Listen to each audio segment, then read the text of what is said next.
Love marriage वाली बहू। सुबह का वक्त था और सरला जी काफी उदास चेहरा लिए हुए पार्क में बैठी हुई थी। तभी उनकी सहेली सुमन वहां पर आती है। क्या हुआ सरला जी, आज मॉर्निंग वॉक करने का इरादा नहीं है क्या? इस तरह चुपचाप क्यों बैठी हैं?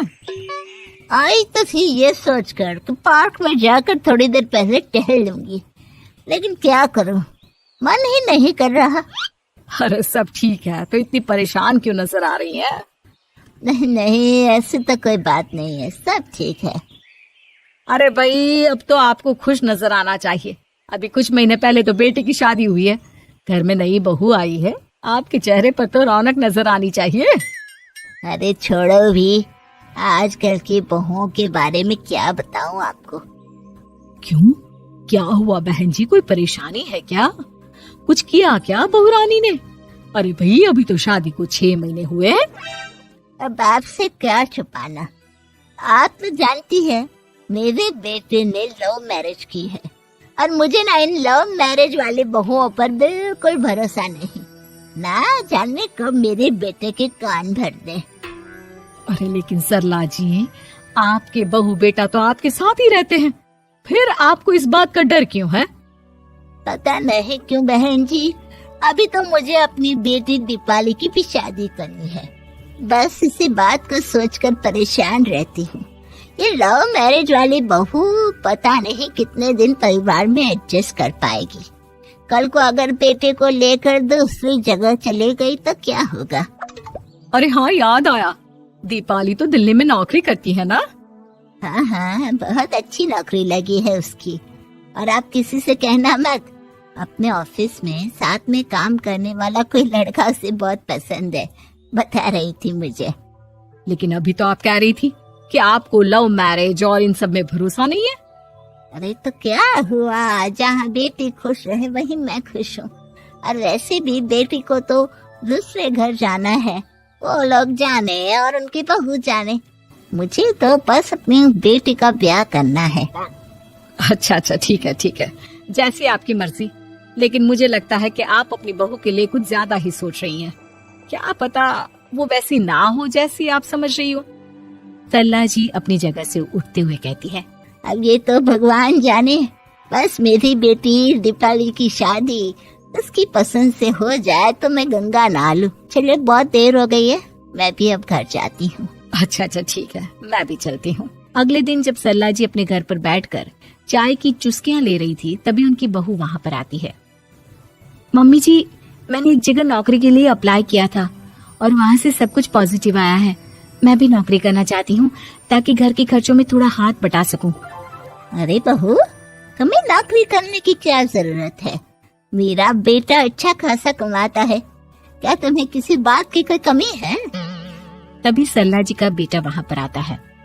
नहीं माँ, उसे किसी बात की कमी नहीं है, लेकिन वो इतनी पढ़ी लिखी है और अगर नौकरी करना चाहती है तो हमें उसे नौकरी करने देना चाहिए।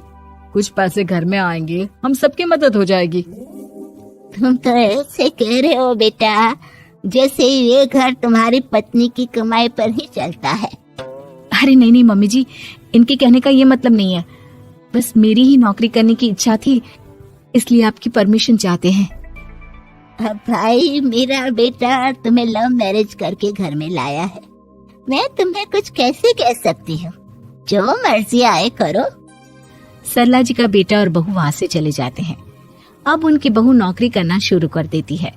कुछ ही दिन बाद सरला जी की बेटी दिल्ली से अपने घर आती है और अपनी माँ से कहती है, माँ, मैंने आपको बताया था ना, मुझे अपने ऑफिस में साथ काम करने वाले एक लड़के से बहुत प्यार है, मैं उससे शादी करना चाहती हूँ। माँ, हाँ हाँ, तो मैंने कब मना किया?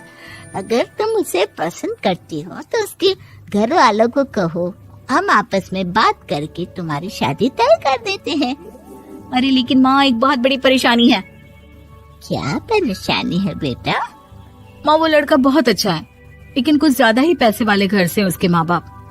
उन्हें मेरे और उसके रिश्ते से वैसे तो कोई परेशानी नहीं है, लेकिन वे चाहते हैं कि शादी 5 स्टार होटल में हो। अरे ऐसे कैसे, हम तो मिडिल क्लास लोग हैं, हमारे लिए 5 स्टार होटल में शादी करना कोई आसान काम थोड़ी ना है। लेकिन माँ, मैं क्या करूँ? मैंने उनसे बात करने की बहुत कोशिश की, बस एक इसी जगह बात अटक गई है। साफ साफ कह दो बेटा, शादी करनी है तो ठीक है, लेकिन ये 5 स्टार में शादी करने वाली शर्त मैं नहीं मान सकती। अरे कैसी बात कर रही हैं आप मम्मी जी? अगर दीपाली को कोई लड़का पसंद है तो हम उनकी शादी के लिए पूरी कोशिश करेंगे, और अगर बात पैसों की है तो कोई परेशानी नहीं है। हाँ हाँ, तुम्हें तो बस बहुत आसान लगता है सब। जिस तरह तुमने मेरे बेटे से इतनी आसानी से शादी कर ली, सारे काम उतने आसानी से नहीं होते। समझ में आया? हर काम करने में पैसे लगते हैं। लेकिन माँ, मैं उस लड़की को बहुत पसंद करती हूँ। सही बात है बेटा, लेकिन तुम उस लड़के से साफ साफ कह दो, अगर उसे तुमसे शादी करनी है तो अपने घर वालों को मनाए।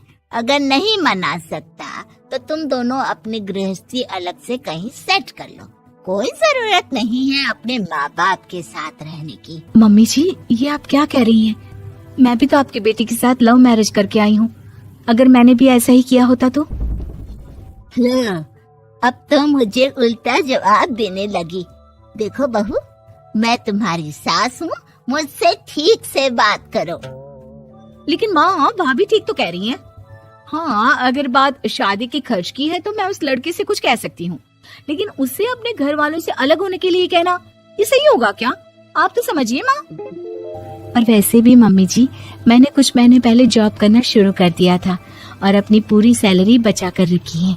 आप चिंता मत कीजिए, मैं दीपाली की शादी में कोई कमी नहीं होने दूंगी। तुम अपनी सारी तनख्वाह मुझे मेरी बेटी की शादी का खर्च करने के लिए दे दोगी? हाँ माँ, मैंने भाभी को पहले ही सब कुछ बता दिया था और वो इस बारे में सब कुछ जानती थी, इसीलिए उन्होंने पहले ही नौकरी करनी शुरू कर दी ताकि मेरी शादी धूमधाम से हो सके। तभी सरला जी का बेटा वहाँ पर आता है।